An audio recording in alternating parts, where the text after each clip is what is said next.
Olá pessoal, professor Sérgio Araújo agora para uma aula de equações diferenciais lineares. No nosso primeiro estágio, nós estudamos equações diferenciais de primeira ordem. Vimos formas de achar a solução geral de uma EDO de primeira ordem, tanto equações lineares quanto equações não lineares, né? Vimos métodos de resolver esses dois tipos de equações. Agora, no segundo estágio, vamos estudar as equações diferenciais ordinárias de segunda ordem, que são dessa forma aqui, ó, são equações diferenciais onde aparece a derivada de segunda ordem. Para a gente estudar problemas de valor inicial para esse tipo de equações, diferentemente do caso lá de primeira ordem, aqui os problemas de valor inicial eles têm duas condições iniciais, tá? Lá só tinha uma, aqui tem duas e daqui a pouco a gente vai entender por que são duas para equações de segunda ordem. Bem, pessoal, a primeira diferença que a gente vai ver aqui na equação de segunda ordem é a seguinte. No nosso primeiro estágio, a gente viu em uma aula apenas métodos para resolver equações de primeira ordem lineares. E o resto do estágio todinho a gente se concentrou em estudar métodos para achar soluções de algumas equações não lineares, né? As separáveis, as de Bernoulli, as exatas. Aqui, como vocês podem suspeitar, né, as equações de segunda ordem elas são geralmente mais difíceis de se resolver do que as de primeira ordem. Então, aqui, no segundo estágio, a gente vai ficar totalmente concentrado em resolver equações só lineares. Então, uma equação de segunda ordem linear, ela tem esse formato aqui, ó. Essa aqui é uma EDO linear de segunda ordem. P, Q e F são funções dadas. Quando essa função f aqui, que é a função solta, onde não aparece a incógnita multiplicando ela, se ela for igual a zero, a gente diz que a EDO de segunda ordem é homogênea. Então, o primeiro teorema que a gente vai apresentar é esse aqui, tá certo? Que diz o seguinte, quando essas funções, que são os coeficientes da equação, o P, o Q e o F são funções contínuas em um intervalo, nesse intervalo é o intervalo onde está o tempo correspondente às condições iniciais. Tá? Então, esse problema ele sempre possui uma única solução definida no intervalo onde os coeficientes são contínuos. Tá? Então, o problema sempre possui uma solução. Agora, cabe a gente agora estudar formas de encontrar essa solução, tá? O teorema está dizendo que tem e vamos estudar como é que a gente acha essas soluções. Então, nesse exemplo, pessoal, vamos apenas usar o teorema para ver em que intervalo as soluções desses problemas estão definidas. Então, veja bem aqui, esse primeiro problema de valor inicial aqui. Os coeficientes são a função t, t mais 3, né, menos t mais 3 e 0. Essas funções são sempre contínuas na reta toda. A solução vai ser definida na reta toda também. Okay? Então, o intervalo onde a solução desse problema vai estar definido vai ser a reta toda. Já esse outro problema aqui, ó, tem esse coeficiente aqui, que não é uma função contínua no ponto t igual a menos 3. Em todos os outros pontos, os coeficientes são contínuos. E o ponto onde as condições iniciais são dadas é no ponto menos 1. Então, qual é o maior intervalo possível, que não pode incluir o menos 3, mas tem que incluir o menos 1. Então, o maior intervalo possível é esse aqui, ó, de menos 3 a mais infinito. Então, a solução desse problema de valor inicial aqui vai estar definida no intervalo de menos 3 a mais infinito. Então, vamos seguir aqui e considerar agora só EDOs homogêneas. Então, o primeiro fato importante aqui sobre EDOs lineares homogêneas de segunda ordem é esse aqui, ó. O conjunto de todas as soluções dessa EDO, né, ou seja, a solução geral da EDO linear de segunda ordem homogênea, é um espaço vetorial de dimensão 2. Então, o que é que essa informação diz para a gente, né? Se a solução geral dessa EDO é um espaço vetorial de dimensão 2, Isso significa que uma base para esse espaço vetorial tem dois elementos.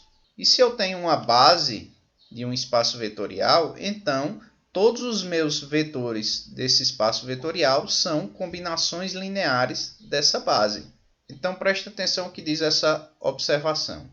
Se φ1 e φ2 são duas soluções linearmente independentes da equação linear homogênea, então φ1 e φ2 vão formar uma base, né? Tá certo? Já que a dimensão do espaço é 2, você tiver dois vetores LI, então esses dois vetores formam uma base. A consequência disso é que qualquer solução, ou seja, qualquer vetor do meu espaço vetorial, vai ser combinação linear dos dois vetores da base. Tá? Então, qualquer solução dessa equação vai ser combinação linear dessas duas soluções LI aqui.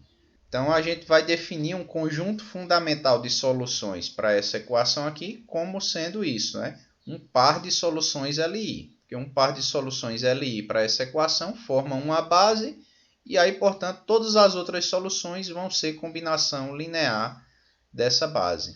Então, a busca importante aqui para a gente vai ser justamente encontrar duas soluções LI para as equações. Porque eu achando essas duas soluções LI, eu acho todo o conjunto de soluções, ou seja, a solução geral da equação. Bom, aqui em equações diferenciais, a gente tem um método para se testar se duas funções são LI, certo? Esse método funciona apenas para funções diferenciáveis. É o que a gente conhece como o método do Wronskiano. Vamos definir aqui o Wronskiano de duas funções diferenciáveis como sendo o determinante dessa matriz aqui. Ó. Você pega a matriz formada pelas... na primeira linha, colocar as funções, na segunda linha, as derivadas das funções. Tá? Aí você calcula o determinante dessa matriz de ordem 2 por 2. Isso aqui dá o que a gente chama de Wronskiano das duas funções. Então, essa proposição diz o seguinte: se o Wronskiano das duas funções der diferente de zero em algum ponto, então elas são LI. Tá? Então, isso aqui é um teste bem mais simples e prático do que o que tinha lá em álgebra linear. Não é que ele vai substituir aquele método lá de álgebra linear. Aquele lá é usado em qualquer espaço vetorial, qualquer vetor. Certo? Esse aqui só pode ser usado para funções diferenciáveis. Então, vamos aqui dar um exemplo usando esse método, tá? Então, aqui eu estou com duas funções e eu quero saber se elas são LI. Ok? Então, o que é que eu vou fazer? Eu vou calcular o Wronskiano das duas funções. Então, na primeira linha, você coloca as duas funções. Na segunda linha, as derivadas dessas duas funções. Aí, calculo o determinante dessa matriz. Esse determinante aqui, ó, deu a função 3e elevado a t. Essa função aqui é diferente de zero, né? Para todo t. Então, isso significa que essas duas funções são LI. Ok, pessoal? Vamos ver mais um exemplo aqui. Com essas outras duas funções aqui, o Wronskiano dessas duas funções vai ser esse aqui, ó. Primeira linha é as duas funções, na segunda linha as derivadas. Aí calcula o determinante, dá t ao quadrado, né? T ao quadrado é diferente de zero para todo t diferente de zero. Ele dá zero só no ponto t igual a zero. Só que o teorema que a gente viu anteriormente, ele dizia que o Wronskiano precisa dar diferente de zero apenas em um ponto. Então, dando diferente de zero em um ponto, aí já matou já. O conjunto é LI. Tá certo? Não precisa ser diferente de zero em todos os pontos, só abaixo em um ponto. Isso já garante que as funções são LI. Então, essa proposição aqui ela já é específica para soluções de equações diferenciais. Tá? Quando você tem equações diferenciais, acontece o seguinte: essas três afirmações são equivalentes, ou seja, se ocorrer uma dessas três afirmações, ocorre as outras duas. Então, esse é um fato interessante. Ó. Se o Wronskiano for diferente de zero em um ponto do intervalo, então ele vai acabar sendo diferente de zero em todos os pontos do intervalo. Então, agora vamos considerar esse exemplo, onde eu tenho uma EDO homogênea de segunda ordem e é dada duas funções diferenciáveis e o exemplo pede para você verificar se essas duas funções diferenciáveis formam um sistema fundamental de soluções para a EDO. Então, para formar um sistema fundamental de soluções, o que é que tem que acontecer? As duas funções diferenciáveis têm que ser solução da EDO, tá? E além disso, elas têm que formar uma base, ou seja, elas têm que ser LI. Então, o que a gente vai fazer é checar essas três coisas. Então, eu vou primeiro testar se essa primeira função diferenciável é solução da EDO. Tá? Então, eu vou derivar aqui uma vez, derivar duas vezes e tentar substituir essas derivadas aqui na equação e ver se encaixa, né? Então, jogando aqui a derivada de ordem 2 aqui, a derivada de ordem 1 aqui, multiplica essa por 5, depois pega a função, multiplica por 6, soma tudo, tá certo? Então, isso realmente dá zero, isso significa que a função diferenciável y1 realmente é solução da EDO. Então, vou fazer agora a mesma coisa com a função y2, derivo uma vez, derivo duas e jogo isso na equação. Se bater, que é o caso aqui, que deu zero, né? Então, y2 também é solução da EDO. Agora, a gente precisa checar se as duas são LI. Então, vamos calcular agora o Wronskiano das duas. Colocar as duas funções aqui na primeira linha, as derivadas na segunda. Calculo o determinante e o determinante disso dá isso aqui, ó, menos 5 elevado a menos 5t, que é diferente de zero, né? Então, isso significa que o conjunto dessas duas funções é um conjunto LI. Então, portanto, esse conjunto é um sistema fundamental de soluções. E aí, todas as soluções dessa equação vão ser combinação linear dessas duas aqui. Beleza? Vamos repetir aqui o mesmo exemplo para essa outra equação diferenciável e essas outras duas funções diferenciáveis. Então, vamos fazer o mesmo procedimento. Pegar aqui a primeira função, deriva uma vez, deriva duas vezes, joga na equação e bate, né? Então, a primeira função é uma solução da equação. Aí vamos pegar agora a segunda função, deriva uma vez, deriva duas vezes, joga na equação e aqui, ó, não bate. Quando você joga aqui essas duas derivadas na equação, o resultado dá 2t. Então, não dá zero, que é o que está aqui. Beleza? Então, isso significa que essa y2 não é solução da equação. Então, não preciso nem testar se elas são LI, porque como essa segunda não é solução, obviamente, o conjunto dessas duas funções não vai formar um sistema fundamental de soluções. Resumindo aqui o que a gente viu até agora. Vimos que se a gente tiver com a equação diferencial ordinária linear de segunda ordem e homogênea, se você tiver duas soluções linearmente independentes, você vai ter a solução geral inteira, tá certo? Mas não vimos nenhum método para conseguir essas duas soluções linearmente independentes, tá?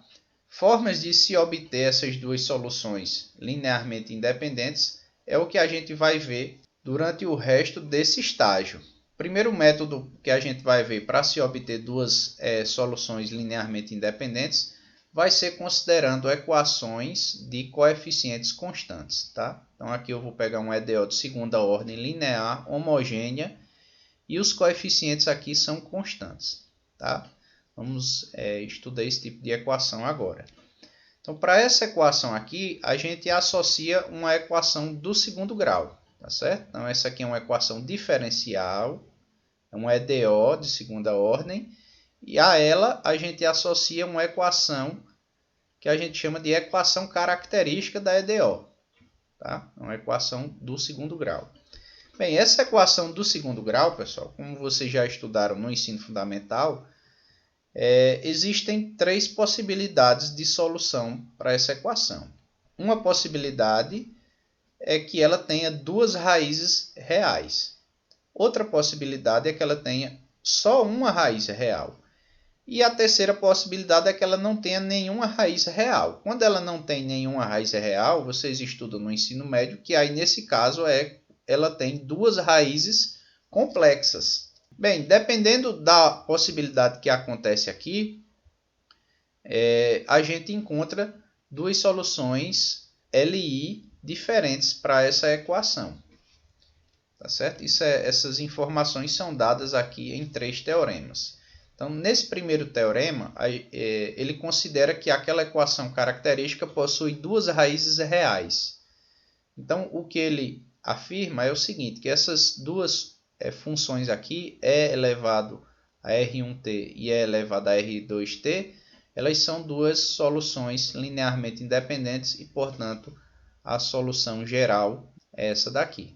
Um outro teorema diz o seguinte, se a equação característica só possui uma raiz real, que é essa daqui, R, então você vai ter o seguinte, E elevado a RT vai ser uma solução da equação e T vezes E elevado a RT vai ser uma outra solução da equação e as duas são LI, formam um sistema fundamental de soluções. E aí a solução geral da equação é essa daqui. Então, vamos agora considerar o teorema 4, que é o que trata da possibilidade da equação ter duas raízes complexas. Quando a equação tem duas raízes complexas, essas raízes elas são sempre conjugadas. Isso significa que a parte real dessas duas raízes é a mesma e a parte imaginária de uma é menos a parte imaginária da outra. Então, você não vai se ater ao sinal da parte imaginária, e o teorema garante que a solução geral da equação é dada por essa expressão. Ou seja, essa primeira função diferenciável aqui, E elevada a t cosseno de bt, é uma solução da equação. E essa outra, E elevada a t seno de bt, também é uma solução da equação e as duas são LI. Tá? Então, isso significa que as duas formam um sistema fundamental de soluções e a solução geral é essa expressão aqui. Então, agora vamos concluir a aula resolvendo aqui algumas equações de segunda ordem com coeficiente constante, que nada mais é do que aplicar essas fórmulas. Tá? Então, aqui vamos considerar esse problema de valor inicial aqui, onde a EDO é essa daqui. Tá? Então, é bem fácil de resolver isso. Você vai pegar essa EDO aqui e montar a equação característica dela. A equação característica é essa. E essa equação do segundo grau, ela tem duas raízes reais, que são 2 e menos 2. E aí é só você aplicar na fórmula do primeiro teorema, né? A solução geral vai ser dada, então, por essa expressão aqui. Ok?